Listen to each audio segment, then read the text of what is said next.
Et j'aimerais vous suggérer certaines des choses qui devraient être dans votre plan de vie. Cet épisode, vous êtes nombreux à nous l'avoir demandé. Aujourd'hui, on vous l'apporte sur un plateau. Je vous laisse sans plus attendre découvrir le discours de Martin Luther King.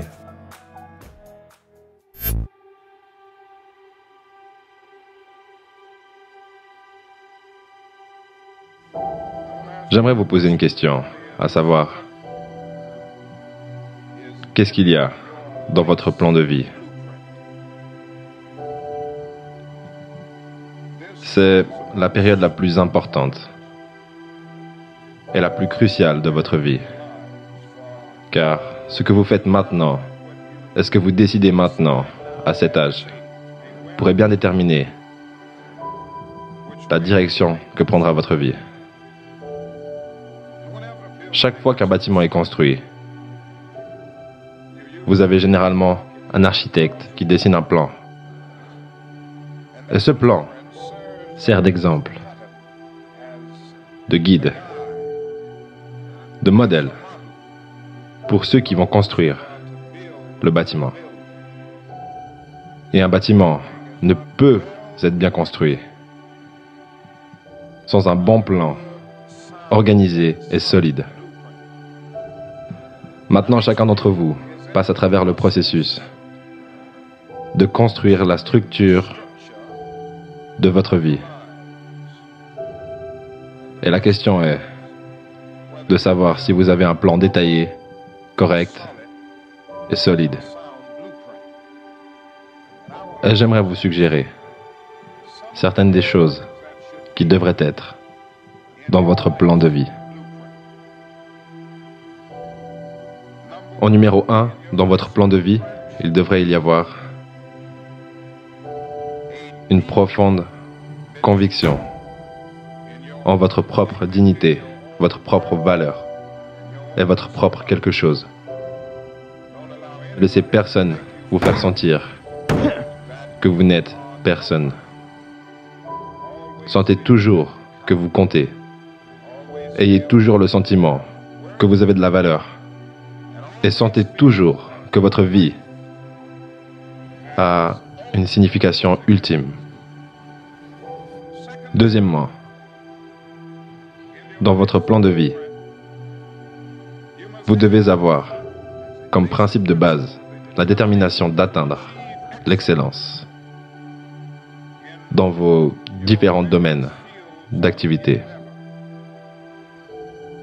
Vous allez décider au fil des jours, au fil des années, de ce que vous allez faire dans la vie, de ce que sera votre travail.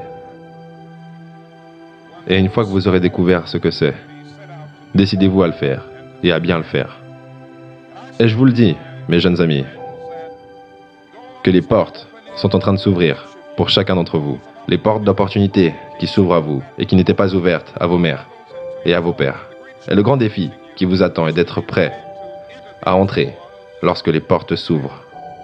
Pour moi, les portes n'ont jamais été aussi grandes ouvertes. Bien sûr, Martin Luther King adresse son message à une autre période, à une autre génération, mais fondamentalement, ça matche parfaitement la période qu'on vit. Avec la mondialisation, avec Internet, tout le monde a les mêmes chances. Tout le monde a exactement les mêmes opportunités. On est d'accord, tout le monde n'a pas les mêmes privilèges. Mais qu'est-ce qu'on s'en fout? Sachant que les gens qui sont privilégiés sont peut-être privilégiés, mais n'ont pas un avantage pour autant, parce que d'être privilégié n'est pas un avantage en soi. Parce que lorsque vous ne l'êtes pas, vous êtes forcé d'être créatif, de penser en dehors de la boîte, de compenser le manque d'argent par votre temps et votre soif de connaissance. Et tout ça vous transformera en une personne meilleure au bout du chemin.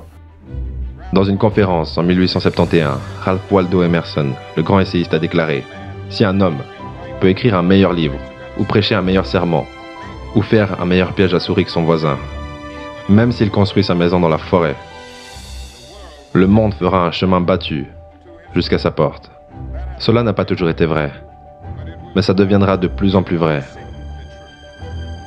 Et je vous encourage donc à travailler dur, à brûler l'huile de minuit. Je vous dirais, n'abandonnez pas l'école. Et je comprends toutes les raisons sociales pour lesquelles nous abandonnons souvent l'école. Mais je vous encourage, malgré votre situation économique critique, malgré la situation que vous êtes obligé de vivre si souvent, dans des conditions intolérables. Restez à l'école.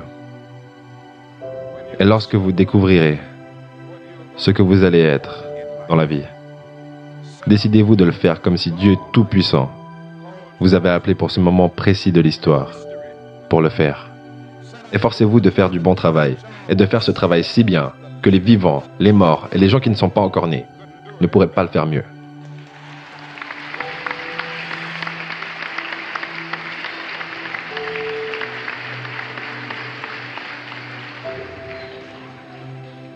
S'il vous incombe d'être un balayeur de rue,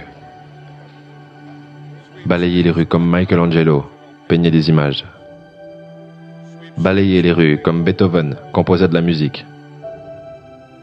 Balayez les rues comme Leontine Price chantait devant le Metropolitan Opera. Balayez les rues comme Shakespeare écrit de la poésie. Balayez les rues si bien que tous les hôtes du ciel et de la terre devront faire une pause et dire « Ici vivait un grand balayeur qui balayait bien son travail ».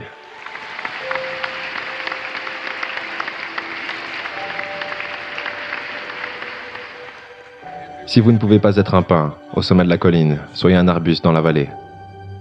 Mais soyez le meilleur petit arbuste sur le flanc de la colline. Soyez un buisson si vous ne pouvez pas être un arbre. Si vous ne pouvez pas être une autoroute, soyez juste un sentier. Si vous ne pouvez pas être un soleil, soyez une étoile. Car ce n'est pas par la taille que vous gagnez ou que vous échouez. Soyez le meilleur de ce que vous êtes. L'autre jour, on m'a demandé « Sonny, si tu avais un enfant, est-ce que tu le pousserais à faire ce que tu fais ?» Et ma réponse, ça a été « Non, pas du tout. Au contraire. Pour moi, c'est égal de savoir qu'est-ce que mon futur potentiel enfant ferait. Ça n'a aucune importance en fait. Ce qui compte, c'est comment il le fait. Et je voudrais m'assurer qu'il le fasse mieux que personne.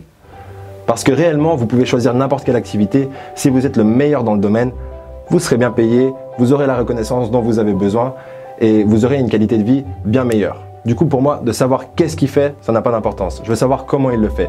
Et pour qu'il le fasse bien, je voudrais qu'il s'assure qu'il ait une bonne raison de le faire. La vie, pour aucun d'entre nous, a été facile. Mais nous devons continuer à avancer. Nous devons continuer. Si vous ne pouvez pas voler, courez. Si vous ne pouvez pas courir, marchez. Si vous ne pouvez pas marcher, rampez. Mais par tous les moyens, continuez d'avancer. Réalisez que tant que vous ne vous arrêtez pas, c'est littéralement impossible pour vous d'échouer.